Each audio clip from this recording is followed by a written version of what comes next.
An interesting phone call here from Desiree and Steve. Are you guys there? Right, yeah. Hello there, you two. What's going on? Hi, Dr. Kelsey. Hi. Hey, Pretty good. Hang on, you got a bad connection there. Where's all the static? Are you guys on a different extension there? Yeah. Okay, that's better. Okay, good. Okay. Basically, we have kind of a serious problem in our relationship right now. We've been together for about a year, but we've been living together for about 5 months. Uh-huh. And he loves his dolls more than me. His dolls. I'm not talking about like inflatable dolls. I'm talking about regular dolls. Regular dolls. Yeah. How many has he got?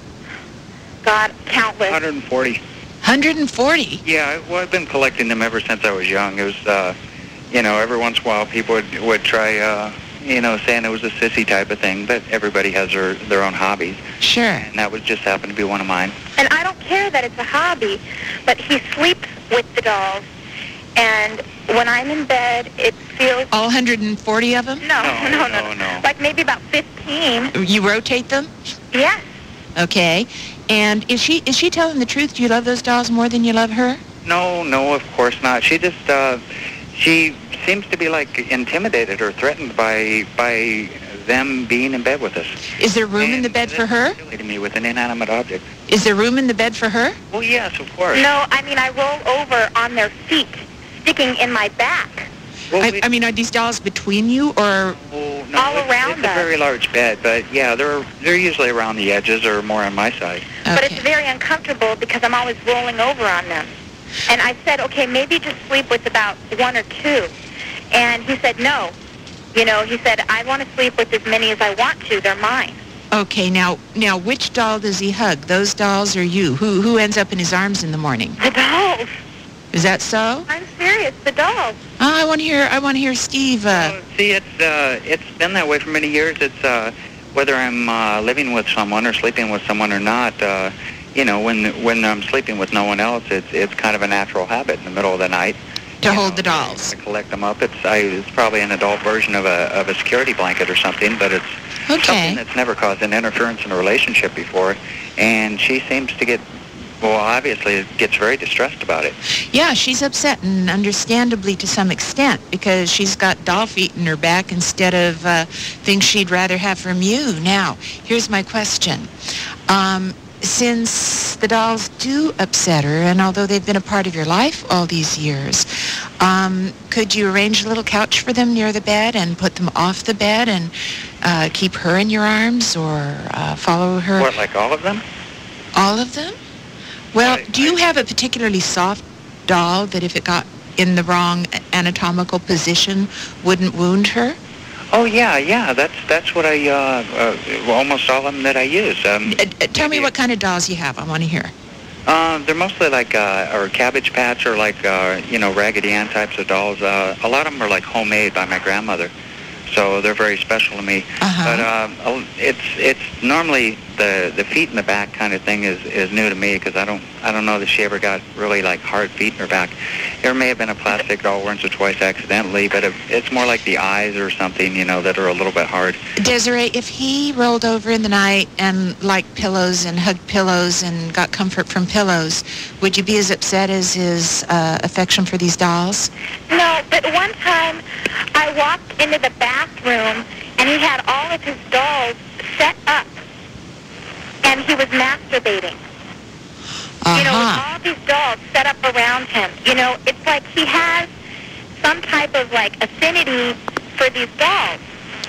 Okay, now tell me about your sexual relationship with these dolls. I don't have a sexual relationship with the dolls. Like I say, she seems to really play it to me. But weren't you sitting around with them masturbating? What's that? But weren't you sitting around with them masturbating? Were they a part of the masturbatory enjoyment? No, they were just... They just walked in there by themselves. What's that? They just walked in there by themselves. No. They were like, I have them decorating every room in the house, and the fact that they were in the same room at the same time that she walked in, she made into something that it wasn't. Okay. But, I did tell him at one time, either the dolls leave or I leave because I don't want these dolls in bed with him. All and right. he made me go sleep on the couch. Okay, well, here's what I suggest. The dolls are a long-time hobby and habit of his, and they obviously shouldn't be thrown out of the house. But let's see. I know your name, Desiree. I lost Steve. Steve. Yeah. Steve, I think the thing here is becoming pretty clear, and I will tell you that most women will confront the same situation with you eventually. And that is that whether it's a dog or whether it's the dolls, when a woman sleeps with you, she wants you, not all the paraphernalia. I once had a couple, the woman had a cat since she was 15 years old. Are you crying, Desiree? Yeah. Okay, well, hang in there. We'll get to the bottom of this if we can, okay? But she had a cat since the time she was a teenager, and the cat slept with her, but it slept on her face, which it always had, and every time her husband turned over to kiss her, he got a mouthful of hair. Now, this annoyed the bejeebers out of him, and the woman couldn't understand why she should be cruel to her cat and make her cat change its sleeping patterns. So these circumstances aren't rare. What I think has happened is the two of you have gotten into a standoff here, and Steve, you just don't think she's reasonable because you obviously don't love these dolls and you care for her, right? Right, of course. But you're going to lose her. That's the bottom line. If you're not mature enough to set the dolls aside in your sleeping arrangements, this woman's going to go.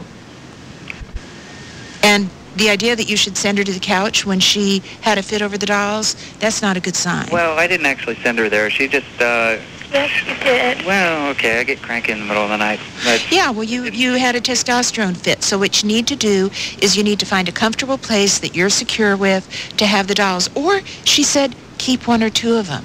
You know, and then Desiree, you just look at them as a pillow, you know, that's comforting and that's not sweaty and hot like humans are, and that's nice to put your arms around. Yeah. But my advice to you is ration the bed to 2 dolls, or you're going to end up in more trouble than your relationship wants. You care for each other, don't torture each other. Well, thank you. You are just so wonderful. I love your voice, and I love your show, and you're such a sweet person, and I just really appreciate all of your help. Well, thank you. Steve might not be feeling the same way right at this moment. no, But I don't know what we can work out. Hey, if it's, I don't know. I guess it's more to her than. it means more to her than you understand. And it's not so much for you to give up unless you really do have a problem with these dolls. Yeah. So don't draw a line in the sand that's so deep you can't cross it. You're right about that. Keep a couple of the dolls and keep the woman you love. Oh, that sounds like a compromise. It'd be worth it. And call me back and let me know in a couple of weeks how it works out, okay? Okay, we'll do that. All right. Bye-bye, Star. Best of luck, guys. It's Love Soup on Star 100.7.